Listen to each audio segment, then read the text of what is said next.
Pro bending is an athletic sport within the Avatar universe featured heavily in Book 1 of The Legend of Korra. The sport was popular within the United Republic of Nations, where it originated from, leading to the creation of leagues and eventually sponsored tournaments. Traditionally, pro bending is played with two teams of three benders of water, earth, and fire respectively. However, following the emergence of airbenders after harmonic convergence, offshoots of the sport would begin to incorporate the fourth element, air. Mechanics of pro bending itself are quite complex and can be confusing for those who are unfamiliar with the sport, so I've decided to explain the rules as best as I can. The sport is played on a large platform suspended above a pool of water. This hexagonal playing field is divided into a pair of three segments, one blue side and one red side. The two teams begin the game in the middle segment of their respective sides. Throughout the game, the players use bending to attempt to knock the opposing team into the zone behind them or into the water below, with the goal being to knock all three players back a zone. When this occurs, the team who knocked the players advance into the opposing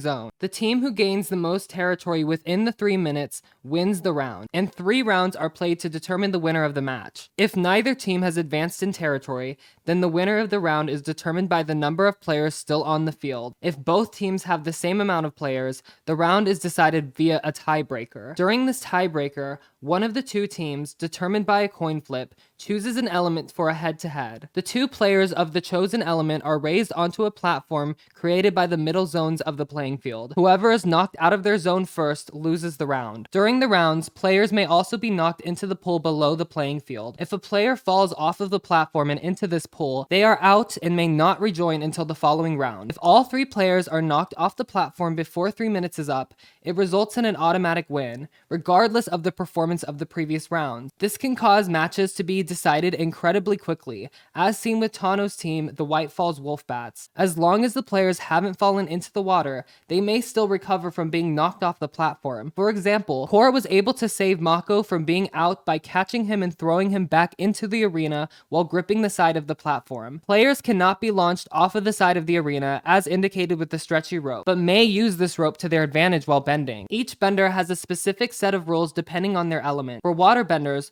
water may only be accessed from one of the grates segmenting the 3 zones, and they can only draw water from the ones directly within the zone they are currently in. Water must also be bent in its liquid state, with streams of water lasting no longer than 1 second. Water also can't be filled with any other material, such as earth. Unlike the other two elements, headshots are allowed using water. Similarly to water, earthbenders can only bend the earth discs that are within the dispensers inside their zones. These discs are made of clay that explode into a cloud of dirt on impact, but they're still hard enough to result in an injury without the proper equipment. These discs cannot be broken up or bent as a dust or a sand, but they can be used both offensively and defensively. More than one disc can be bent at one time, but bending a stack of discs is forbidden. Headshots are also illegal while using earthbending. As for firebending, flame blasts may not exceed more than 1 second, like water, and like earth, strikes to the head are also illegal. However, firebenders are not restricted in their ability to produce fire like the other two elements. Needless to say, specialized bending techniques like lightning bending, metal bending, and blood bending are banned. If a player can bend more than one element, as a result of being the avatar,